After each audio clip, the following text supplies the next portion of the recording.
दिव्यानी मोहिते. नमस्कार, मी दिव्यानी मोहिते. वाळवा न्यूज एक्सप्रेस आयोजित माजी जिल्हा परिषद सदस्य संजीव कुमार पाटील यांच्या संयुक्त विद्यमाने शोध नवदुर्गेचा सत्कार नारी शक्तीचा या कार्यक्रमात आपल्या सगळ्यांचं स्वागत करते.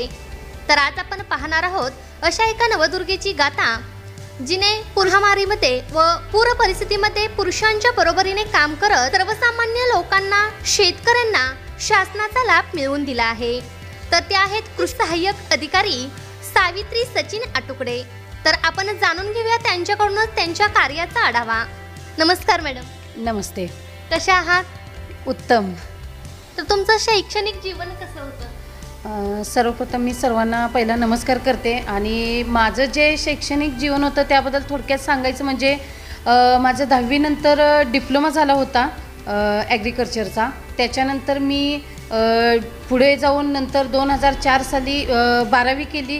त्याच्यानंतर DED झालं माझं 2007 नंतर.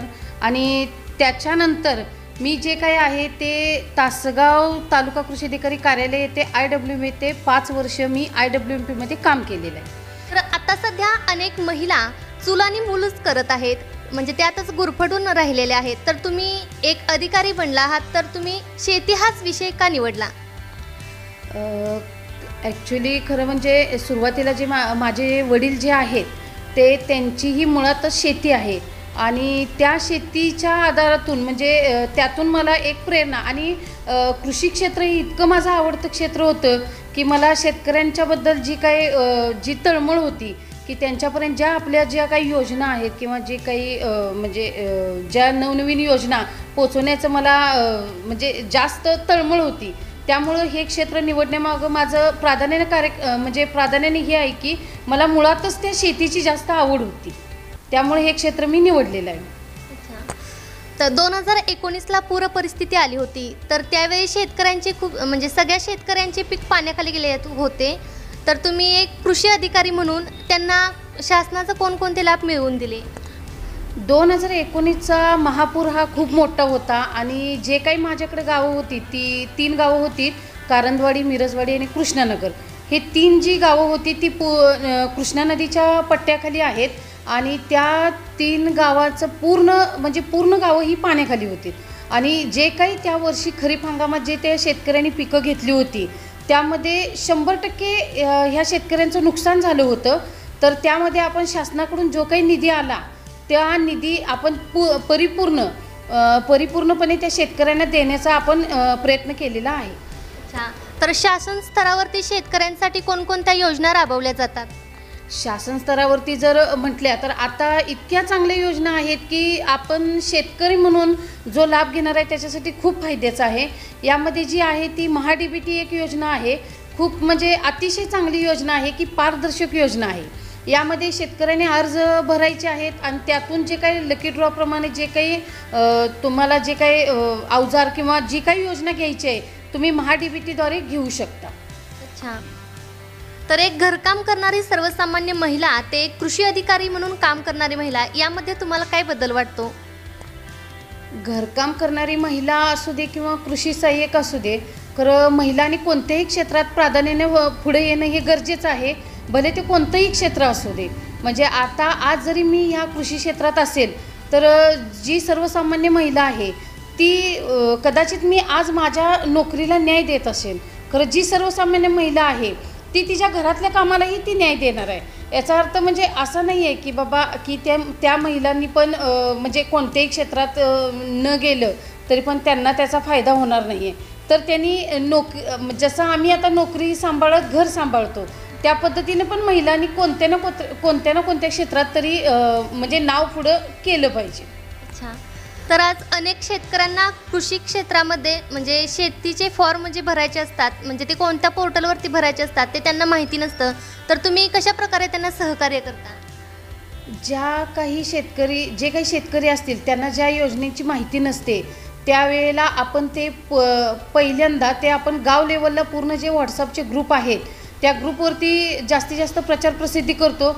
आणि त्याच्यानंतर जो शेतकरी वैयक्तिक ज्या योजनेचा लाभ घ्यायचा आहे तो आपल्यापर्यंत आल्यानंतर आपण त्याला की कोणत्या प्रकारची योजना घ्यायची आहे आणि कसा लाभ घ्यायचा याचं पूर्ण मार्गदर्शन म्हणजे फॉर्म भरण्यापासून त्याला जोपर्यंत ते अनुदान प्राप्त होत नाही तोपर्यंत आपण त्यांना मार्गदर्शन करतो. तर आता जे आपण शेतकऱ्यांना सांगतो की समजा आता एखादा हे आहे ठिबकचा प्रस्ताव आहे आपला, तर आपण करताना काय करणार, महाडीबीटीवरती आपण ठिबकचा फॉर्म शेतकऱ्यांना भरायला सांगणार.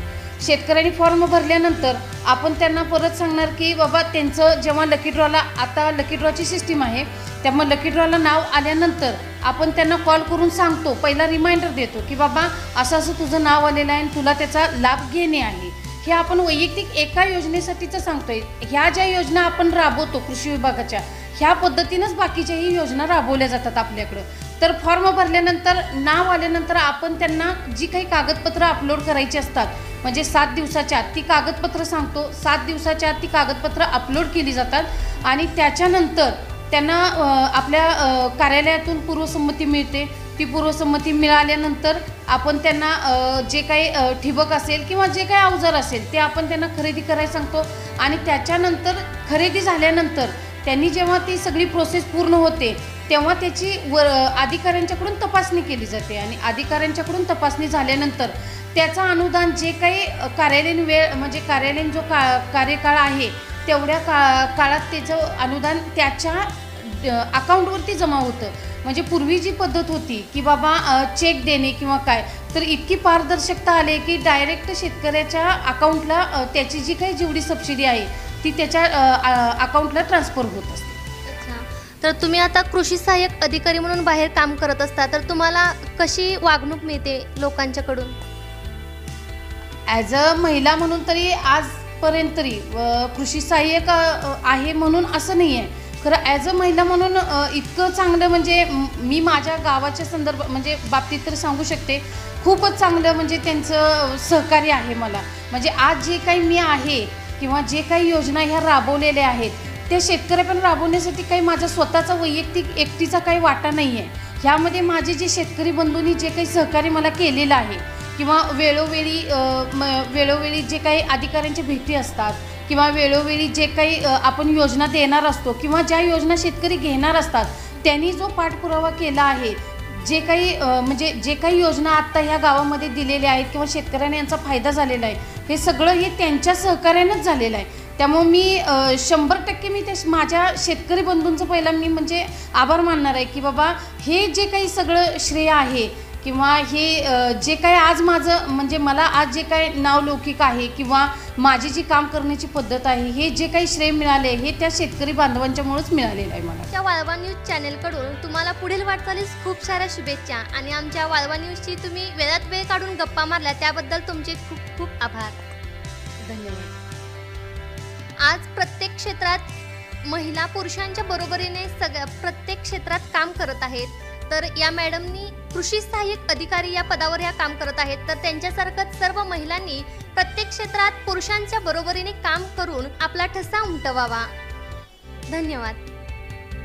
वाळवा न्यूज एक्सप्रेस लाईव्ह चॅनेलला लाईक करा, सबस्क्राईब करा. विशेष बातमी, घडामोडी व नाविन्यपूर्ण बातमीसाठी बेल आयकॉन क्लिक करून अपडेट रहा.